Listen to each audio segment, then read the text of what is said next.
Language is so powerful, isn't it? So powerful. So, and I'll come back on this, like unconscious bias. I think also the names that we name things, microaggression, I don't believe in it. It's not microaggression. If it's small or it's large, it's racism. If it's racism, let's call it what it is. And I know some people don't like it because there's this need, but I remember speaking about my bullying at work and someone asked me, how do you know it was because of your race? I said, well, I don't know that it was because of my race. Can I tell you? The only person that can tell you that is a person who bullied. Yeah. So it's like... You're asking the wrong person. How can they prove? And you also have it on your surveys that you get. What tick the box that, well, why were you discriminated against? I don't know. Yeah. You can never know unless the person has overtly say it. Yeah. And that's why microaggression, unconscious bias, get a free jail card. I don't believe in unconscious bias. There's bias. And I think John and Mechi really articulated this for me. Yeah, that just clicked. I was just like, I'm not crazy. This is actually the thing. Because we use so many terms to kind of make it easier and just for white comfort. And for me, I'll say this, like a lot of black women within the workforce feel uncomfortable every day they step foot in the office. So why is it this one conversation that you can't accept that, okay, it's going to be uncomfortable, but some of the biggest changes come after an uncomfortable conversation, not just in work. Do you know what I mean? It's in life. And I try, and I think I've learned to also changed my approach, because before I'd get really emotional, and once I get emotional, then the face makeup, and you know, so I'm learning to just speak truth to power and just say, well, this is objectively, this is what's happening, not from an emotional place, and it might not impact me, but I can say it's impacting others because I'm hearing about it. So I'm very comfortable now having uncomfortable conversations because it's just so useful and so impactful. So yeah, it's just for us to get comfortable with it. Yeah. To your point though, when you spent your whole life being comfortable, being the majority in any space you walk into, the smallest bit of discomfort, it's like, what? And you know, you were saying about that guy that spoke to you, and I hear it, like I hear the kind of, I feel diminished, I feel like I'm not wanted, and there's also a bit of me that's like, how do you think other people have been feeling all this time? Like, I don't want to be like, well, finally you're getting a sense of what it must have been like for other folk in this organisation that don't look like you. And I really grapple with that, the between, you know, speaking truth to power, holding people accountable, but trying to create a safe space for that discomfort without colluding, without centering white comfort. And that is I think that's a real, that's still my work, I think, for sure, around trying to challenge and trying to, and I think I said before something about meeting people where they are. And I think this was in your guild group, Shereen. I think you came back with something really quite important about that doesn't mean you have to accept where they are. Like, it doesn't mean I have to accept where they are. I don't have to only say to people what I think they're ready to hear. You can still speak your truth and the truth, and let that percolate for people over time. And I think even though I didn't really cover this in the book, because this is almost like it's the space that sits around this subject, right? In that sometimes I think the way that we've contracted, because we're uncomfortable, certain conversations, racism is just one of them, right?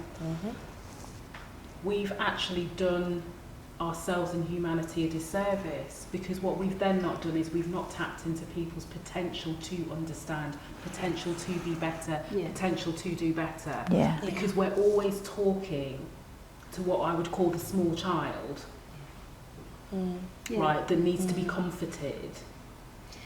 And it really struck me as you were speaking, Tash, because I was thinking it's actually an investment in a relationship if you dare to go there. If you're saying, actually, your relationship with me is important enough, I'm going to tell you the things that are bothering me, because then our relationship will grow and get better rather than its peace at any cost. Because that's a bit more superficial, a bit more phony. And it's funny because I had to do one yesterday, and I thought, I thought about how I could fudge it and how it wouldn't matter, and I could just go with it. And I thought, I've just walked away from doing that mistake a lot recently. And the new me and the new way I'm trying to operate is, actually it's an old me as well, but it's like, I need to be honest and straightforward to invest in the relationship. Because, you know, if it turns really sour, well, that tells me something, but I need to be giving it my all and giving it my, I think it's like, giving them the potential to be a deeper, better friend. Because I actually think, you know, if you repair small things between you, you have a stronger relationship than if you just patch up.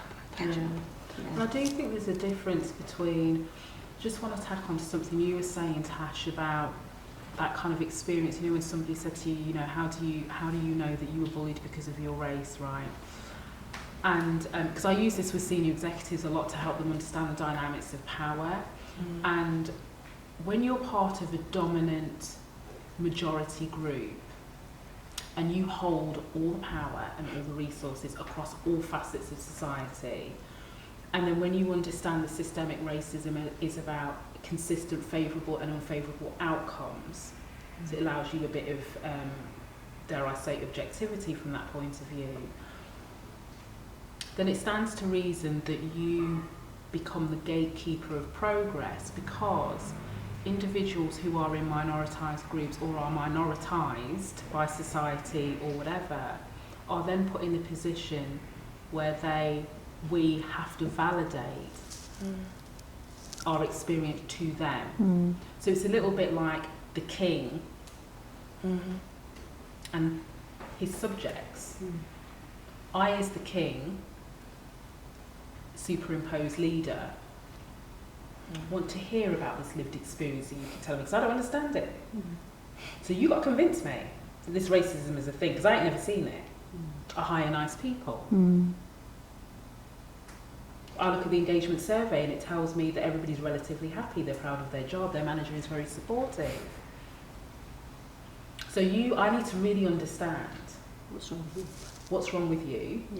And if you do a really good job of convincing me, then possibly I'll release the resources, the time, the support, and allow the holding of space for this conversation. But if you, as the individual most impacted, do not do a good enough job of convincing me, there's not a conversation to be had.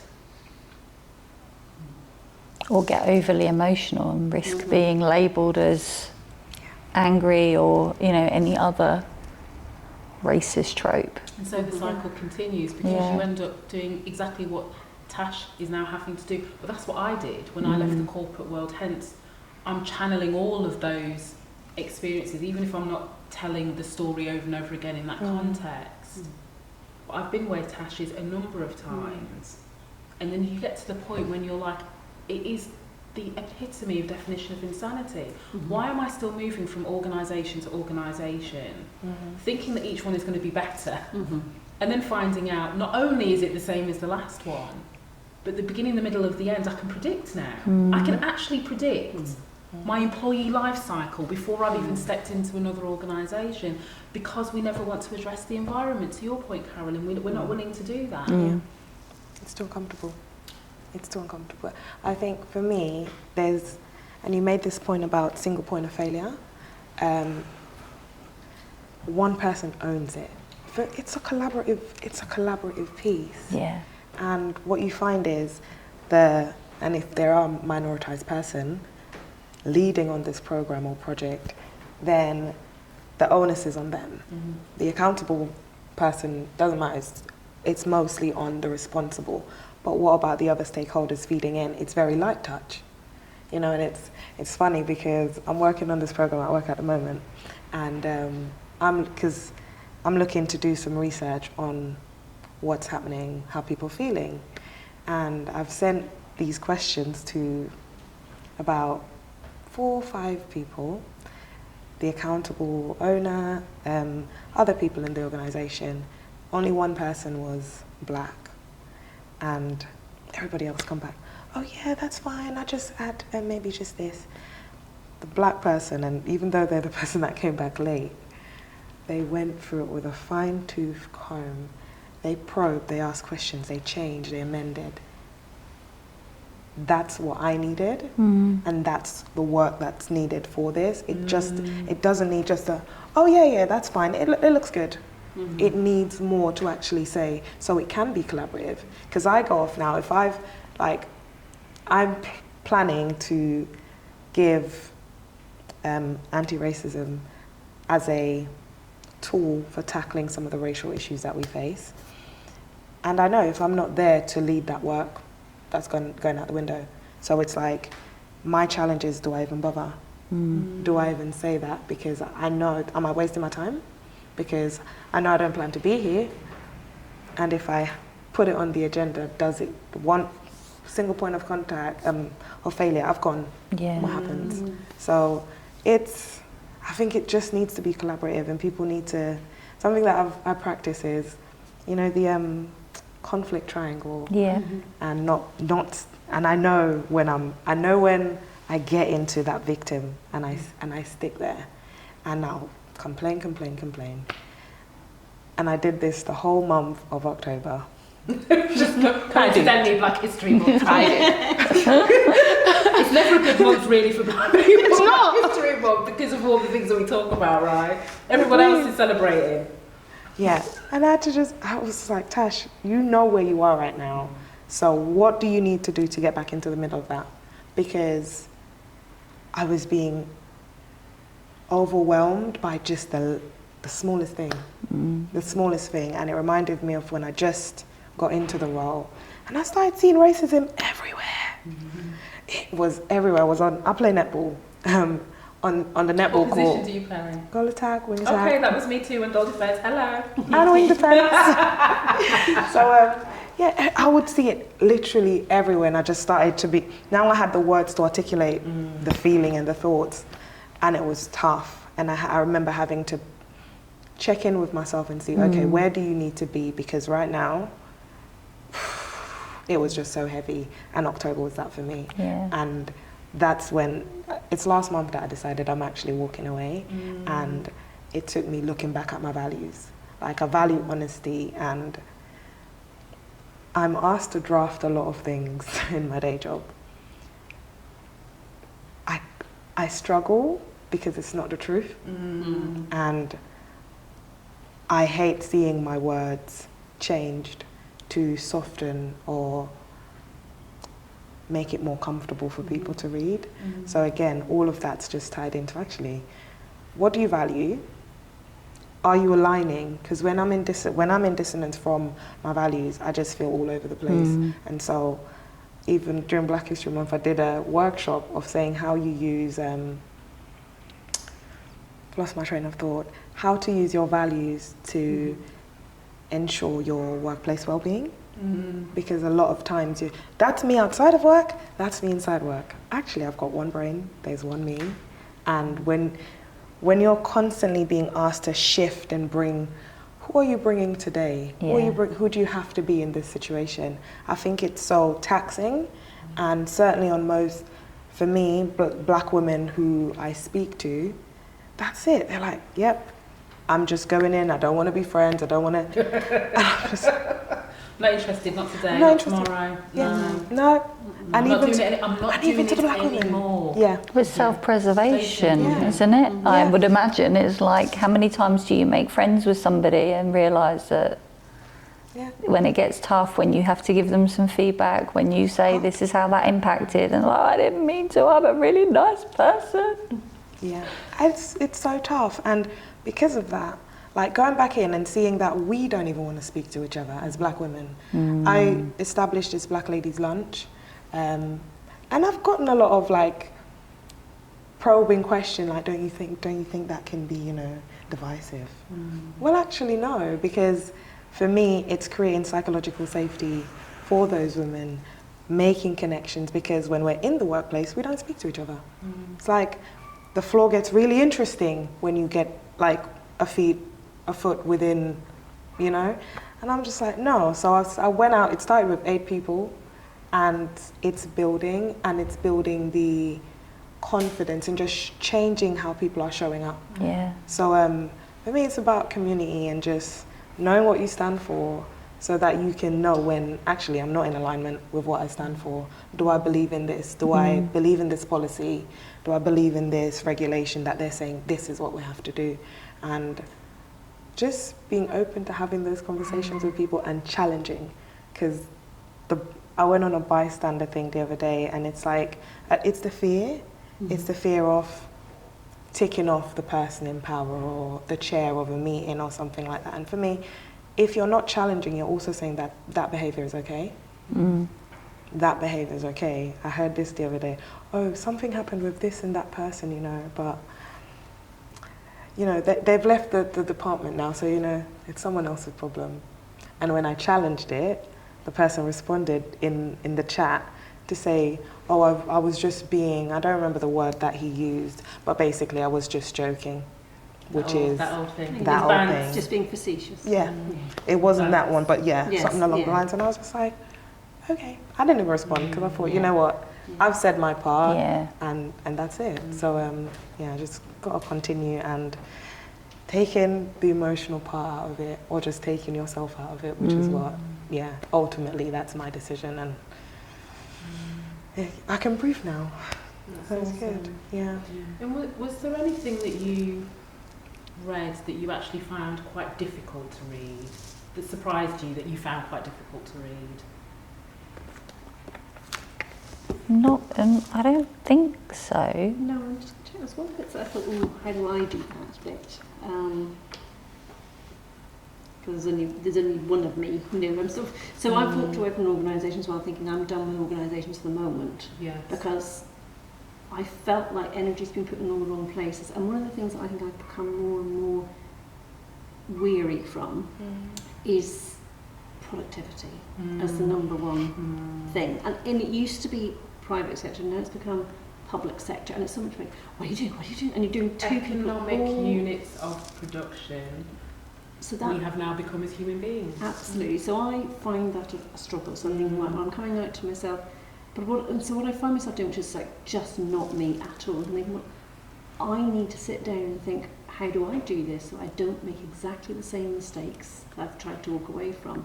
So I'm sort of thinking, oh, I've got to do documents and policies and think about my values and make sure that I've got somewhere to sort of like tune into to say, well, hang on, are you doing what you said you're going to do? Are you doing what you're going to do? Are you trying to measure it? So, but some of that's quite hard to map onto what I do, but I feel like it's really important that I do that. But I'm trying to think, there's one bit I thought, oh, how would I do that? Which was it? I'll maybe come back, so I don't... There's definitely one little bit at the end, I thought, oh, I'm not sure how I would do that, but I can't remember which bit it was now.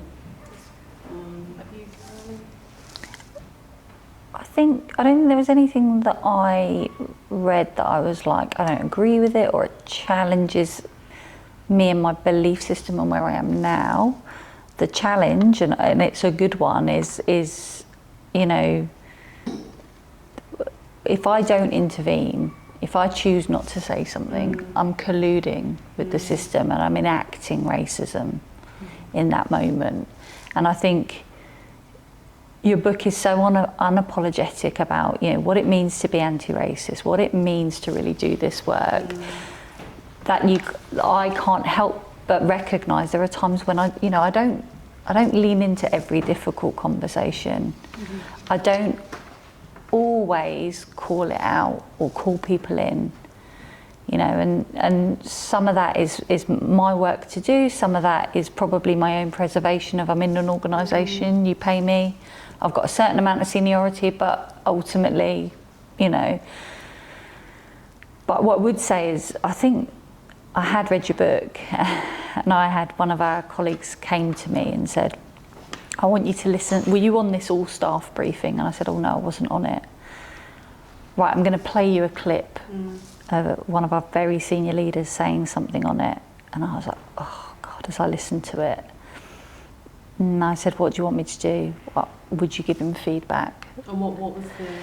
So we do staff survey, and our staff survey doesn't tell us that people are broadly happy. It tells us that people who are Black, Asian and minority ethnic that recognise the limitations of that language have a worse lived experience than their white counterparts. You know, they feel like progression and development opportunities are less favourably given.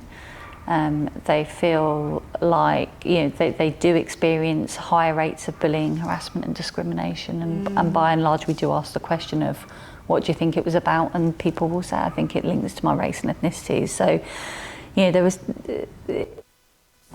they were trying to, this senior leader in question was saying, you know, basically they were trying to say we've got a problem with racism.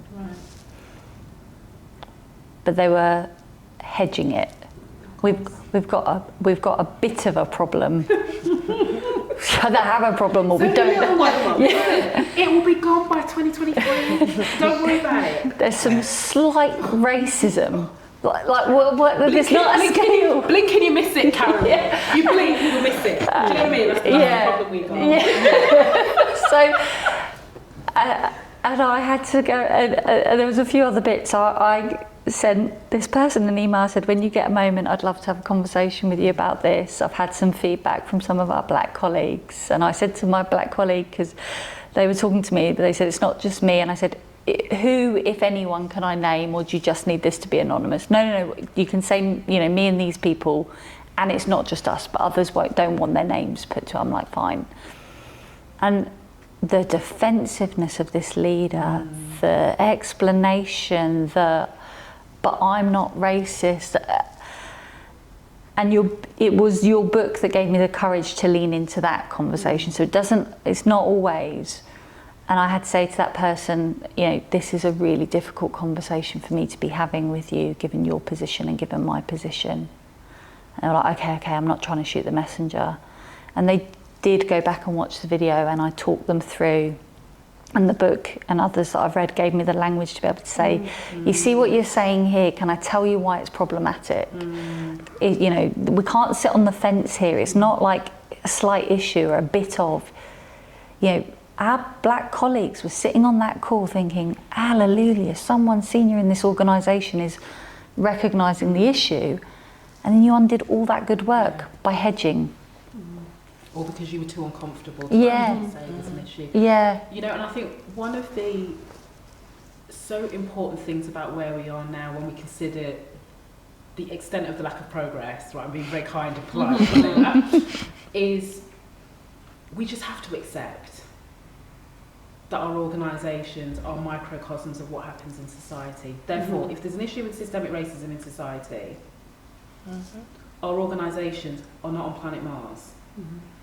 Right? So there's going to be an issue in your organisation. If you just accept that, you are then in a position to move forward, because what you're not doing is wasting time trying to ensure that you don't confirm that your organisation has got a racism problem, or you're trying to reject a label of being institutionally racist, which is a lot of organisations, particularly in the public sector, are trying to grapple with. So they spend all this time and they direct their energy into what is it that we can prove that we're not racist. That is not the same for making a difference for the people most impacted. And that's what they don't understand. And I think if you just take it as a given, of course you are not going to be outside of all of the what's the word for it? You know, we live in a racist society, so every single part of it is going to be racist. So the health service isn't going to be missed out, the doctors aren't going to, the schools aren't going to be missed out. We're all going. It's going to be there. So how do we now sit down and reflect on our work, because it's there, and how do we consciously undo it, because we're conditioned. That's what I was looking for. We're all conditioned to do it, so it's always going to be there unless we stop and turn around and look at it that way. Because I think that's a better starting point and say, should we do another survey? Should we do another? No, It's review. they're trying to find that magic data point that says, Yeah. oh, we don't have a problem. That That's what we're negates looking it. for. Yeah. Yeah. Right. And that's why that's exactly the same reason why we keep commissioning more research and more research. The data's there. We're We know. drowning in data. We know. But actually, just one more research paper, and that's going to prove it all. And it becomes a tool of procrastination. Yeah. Yeah. And it becomes something that people can see through, is my argument. Mhm. Yeah. And I think the other thing for me, which was sort of really coming through, is I feel like I am no longer prepared to be part of sort of like giving somewhere to hide. So I really want to say, okay, so I don't want people to come and have a conversation with me and say, oh yeah, you know, we did some nice self-reflection with Jo and we had this space and we talked about racism and now we're pat our backs, we're all done. I wanted to say, like, did that have any impact on our clients? Did it actually mean that the disproportionality between races is less, you know, who's going to get child protection versus a child in need versus, you know, no further action? We need to see the data that actually make an impact. So I'm sort of wanting to come back and get people to have something to do that. And in the same way, I think people are very keen, particularly people who are comfortable and used to positions of power. So this can happen in voluntary organisations as well. So like, I think we're really making a difference. Everyone pat themselves on the back and get really excited. I'm like, I said, I'm not sure. I'd really like to see some evidence. Let's do a survey. Let's see what people. I'm not going to guess because I think it's a lot of guessing.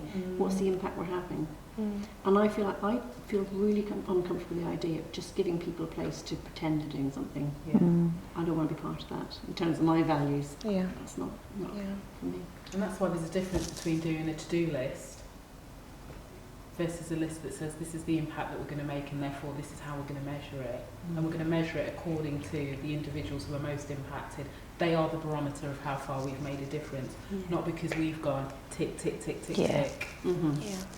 And that is sometimes that is a fundamental shift that people still haven't grappled around, because back to your point about productivity, you can be very busy doing things that have zero impact. Yeah. But we reward busyness. Yeah. And the other bit, because sort of I'm going back again thinking about what do white people talk about when we're not there, sometimes we have to be careful that we don't get really interested and intellectualise this fascinating topic. Yes. Because it becomes more and more removed from... Academic. Yeah. And it becomes an way intellectual academic. exercise of understanding a societal problem that I've never seen before. And it's all that distancing and numbing and, you know, and so that sometimes happens. Who are these people that are racist? Who are these Where people? are they? Oh yeah, where I just, it's fascinating to me, you know. You end up with that sort of language because what they're trying to disassociate. Yeah. And I think that's something you do really well in the book. Like in your opener, Shereen, you talk about how you've had to do your own work. How, you know, your skin colour doesn't mean that you haven't colluded with the system, because we live in a racialised society. We've all been conditioned. So we've all... You may see it in a different way and get more feedback that it's all rubbish, but we've all been conditioned. We've all, and that's why there's work for everybody to do. Yeah. And I always say with everything I do, I'm not presenting myself as the perfect expert. I'm an imperfect person who feels very strongly that we've all got to role to play in solving this if we can. But I do think it's about the choices that we make, and I guess it was my way of saying this is the choices that I made, but also the choices I didn't make, therefore. Like that's the starting of the context. It's not to say that you're rubbish and you're this and you're that and then you must. It's never that place of. But I'm learning and I'm just expanding and sharing that learning with you, because I'm hoping you want to do what I'm doing in your own way. Do you know what I mean? You know, we always have to forever remain students. The second we feel like we're teachers, the battle is lost, because then you've got no capacity and you don't allow yourself to learn and relearn and unlearn, and you know, so many problems that we have to solve. You have to have that growth mindset. Yes, that's it. That's it. Because listen, I'm like going, oh yes, this is Jo's like growth mindset. I was like, yes, that's what I wanted to say. That's what I wanted to say. Yeah. No, but and actually, and again, that's a real gift to have, because if you're busy being defensive, you actually don't feel good about yourself.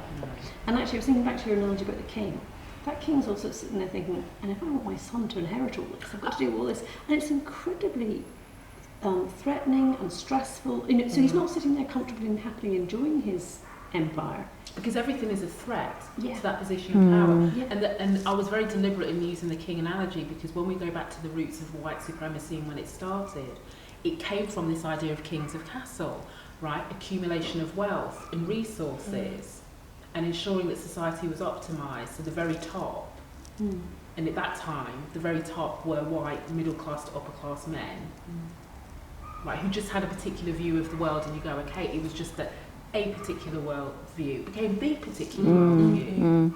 And this is what I also say to people, like, we all have values and belief systems and it, you know, all of that. So this is what wasn't so that they couldn't have that. It was just they had a view and it became the view. And look at the destruction. That's come because of it. Because of it. But systemic racism is only part of it. I could have talked about colonialism, I could have talked about imperialism. That does have an impact on the workplace. But that was like a volume 2. And to your point, Jo, I was very deliberate about not making this an academic exercise. There are authors who do that brilliantly. You can go and learn and you can go on. Really wanted to context it in the workplace, but give people enough that if they wanted to go and do a bit more reading, they can do through choice. Yeah. That was, so I didn't find anything, the question that you asked, what was the wording? I said, was there anything that you thought, oh, this was quite Challenging. Yeah. So not challenging, but surprising. My biggest surprise was how little I knew. So because of reading it, I've gone on to read more things and gotten, like, I'm reading about 10 books all at the same time, and I've specifically just been reading this one for the last, since I signed up to come, I was just like, you must finish this one. But I was surprised at how little I knew, and it's made me read more, look for more resources, because it's so easy to be in an echo chamber and just where you're just around perspectives that match yours. Yes. And I was saying, so this morning, one of the young ladies that work with me, we don't work together, but we work in the same department. She called me randomly to say she wanted to check in on me, and I was surprised, but it was lovely for her to do that. And she told me something that she'd read. It was about, I wrote it down. It was. There was a term, and I can't remember, it was a psychological term, because her sister's a psychologist, and she said they were talking and she thought of me, and I literally can't remember, but it's just that continuous learning. Like, I refer to myself as a learning leader, because... That's a nice phrase. You guys have got, listen. I have a phrase for everything. You see how my mind remembers that? I'm a learning leader. Because you have to flex. There's not, I'm learning to listen to different perspectives from my own, making sure that I'm not in an echo chamber. Yeah. Because, so I wasn't born here, I was born in Jamaica, and I came here, and my mum didn't necessarily adapt the most British way. And so a lot of the times when I was growing up, I would exclude myself before I was excluded.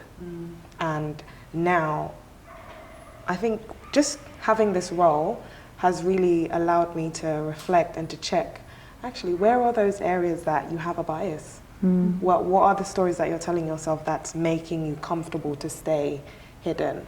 And similar to your experience, it was just something triggering you to say, actually, I don't want to stay silent anymore because I'm doing more damage than good. And I always say, I don't like speaking in public, I don't like this, I don't like that, but that's what I've told myself. Yeah. You know what I mean? So because of that, I do like Toastmasters to make sure that I can. Well, listen, you've got to be because I want to be able to, because not enough of us are speaking about it. And I think that also plays to the oh yeah, it's okay. Tash over there, she's fine, she ain't said anything, you know, and they point out the one. I want to be able to challenge that whilst also changing minds and hearts, because I don't think that it's not a one issue, it's not just, and at the moment we're so siloed. So for me, it's actually have the voices, the different voices within the room that actually I can understand your perspective, I can understand your perspective, I can still hold mine, but it's now more of an informed. Expansive. Yeah, it's more expansive, and it's the best arguments where you can actually say, well, I completely understand how you're feeling. I understand how you're feeling. I can tie it back to my experience while still allowing allowing and accepting. And tying it back to language, we speak a lot about tolerating. Oh yeah, but we're a very tolerant organization. You know what that tells me? You're racist. Because no, because it's tolerate. I tolerate a headache. I tolerate my period pain. I don't tolerate things that I like. I don't tolerate things that I accept. Do you know what I mean? So I just think tying it back to that language and challenging people to actually say, well, that's what this could mean to this person. This is what they, so just breaking it down and clarifying other perspectives that they might not have considered. And I think that's allowed me to be more impactful than, whereas before I'd be like, my view. And, you know, just saying, well, this is how I've experienced it. Now I'm not, I used to be really shy. I'd say I'm an introvert. Again, I don't put labels on myself anymore. So I have different bits, and it's just being willing to just have those, just be. And I'm learning to show up as me more than ever. I think within the last 3 years it's been the biggest growth, but it's reading things and seeing people like you who hold that stage and be on those platforms that we can say, actually, this is possible. It's not just one. It's not, I'm tired of seeing the only or being the only. And I think it takes people like yourself. It really takes that courage and that willingness to be bold. And I hate the term brave. I was told the other day, oh, yeah, that was so brave. Do you know what I mean? No. Why is it brave? Is it brave because I'm black and I'm speaking truth to power? So again, just, I appreciate the opportunity to learn from others and expand my worldview so I can have a better understanding of what the issues are, because I don't know everything that impacts on people. I certainly know what impacts on me right in this moment, but next week something else could come up. So I'm learning to just have an open mind and be willing to just listen and learn. So, yeah. Well, we're finished. That was a beautiful place to finish. It was beautiful. Yeah. That's why I didn't want to interrupt. Yeah. I thought, now, because that's beautiful. So thank you. How was it? It was really good. Yeah, I just ignored it. I was like,